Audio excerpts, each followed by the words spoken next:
आदाब अर्ज़। मुनीर नियाज़ी दी एक छोटी जी पंजाबी दी नज़म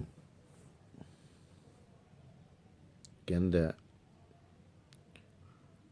हुण जे मिले ते रोक के पुछां, वेखिया ही अपना हाल।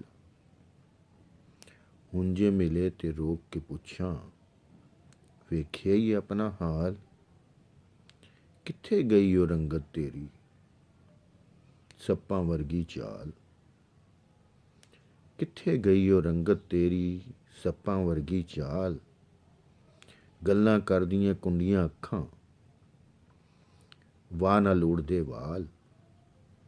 कित्थे गया ओ ठाठा मारदे, लहू दा इन्ना जोर। कित्थे गया ओ ठाठा मारदा, लहू दा इन्ना जोर।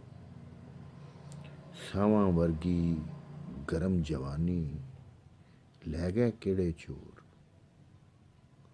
हुण जे मिले ते रोक के पुछे।